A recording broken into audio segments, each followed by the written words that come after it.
Thank you very much. My area is about legal and constitutional. And first and foremost, our marking scheme on legal and constitutional issues is Article 10 of the Constitution, which provides for national values and principles of governance. And our take is that on all aspects of Article 10 of the Constitution, the Kenya Kwanza government has performed below par on all aspects of that article. We have split this presentation into different fields, and there are 7 of them. The first is on the issue of human rights. And on human rights, we have seen a return of political arrests and intimidation. The surprising thing is that the people doing this are the people who complained in the previous regime that they were being politically intimidated through arrests and charges. They have now brought that themselves, and we have given 2 very egregious examples. First, Baba's security man was arrested and kept incommunicado for 3 days when he could not contact anyone, and when he was kept without food and interrogated, which was a clear attempt at intimidating Baba. We have also given what happened to the blogger, Pauline Njoroge, which was see as an attempt to make sure that they silence any person in the media who would want to tell the story of Azimio. The second part of human rights that we have dealt with is the issue of police brutality. Now, maybe to say first that we have, as an opposition, we've been on the streets from 2013. We have demonstrated, we have met police. This has been the most brutal reaction that we have ever faced. And in the 3 months alone of protests, we lost 70 citizens who were shot point blank by police. That are possibly many more people. Within 3 months than we have ever lost in the last 10 years of demonstration.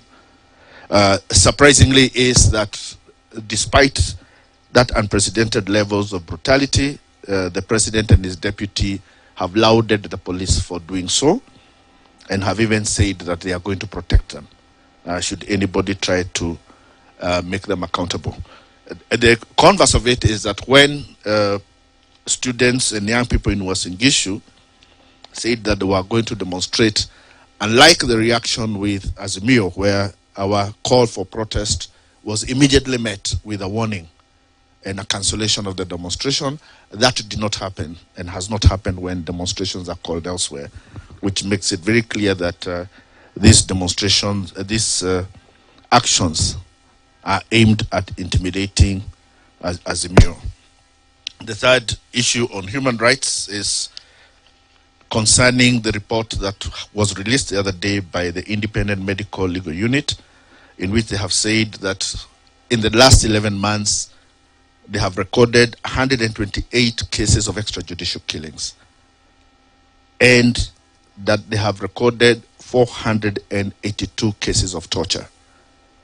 They say that in those 11 months, the torture cases have doubled. And in a similar time last year, the number of torture cases were 232, which means the Kenya Kwanza regime has possibly now won the highest rate of torture cases that we have seen.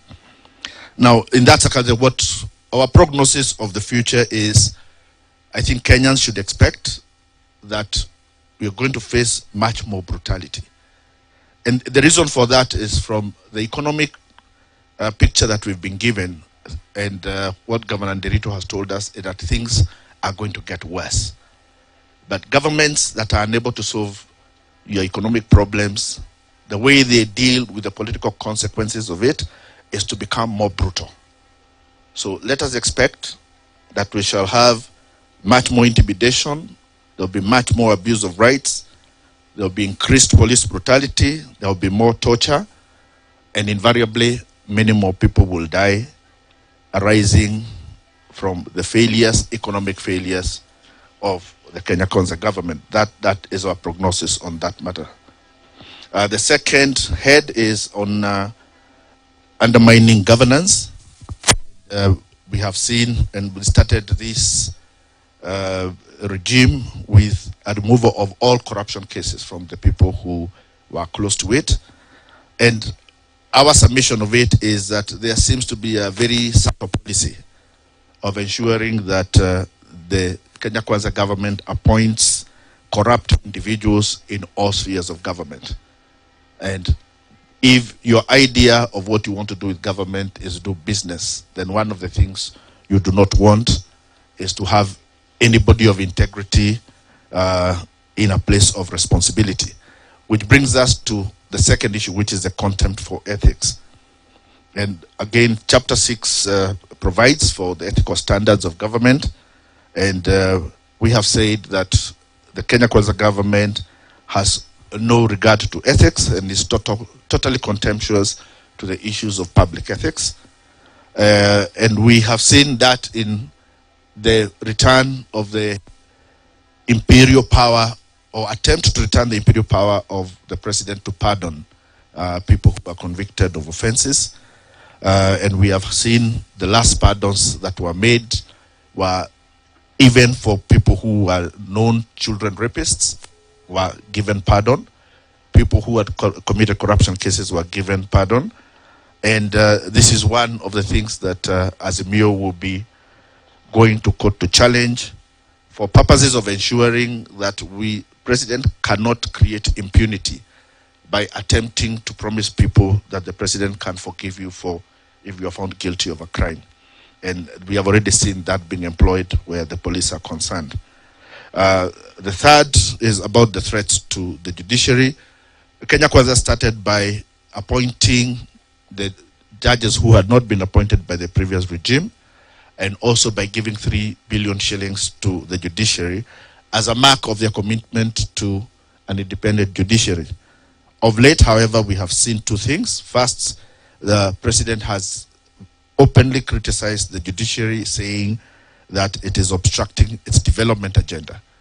And the reason for that is that the judiciary has stood against the executive when it has attempted to abuse its powers. And also recently we have seen another attack where the president has said that he's going to take action on corrupt judges. Now, we have a Judicial Service Commission, and it is the Judicial Service Commission that deals with all issues concerning judges. So it is an abuse, a threat to judges and the judiciary for the president to assume the power or try to assume the power to deal with the judiciary.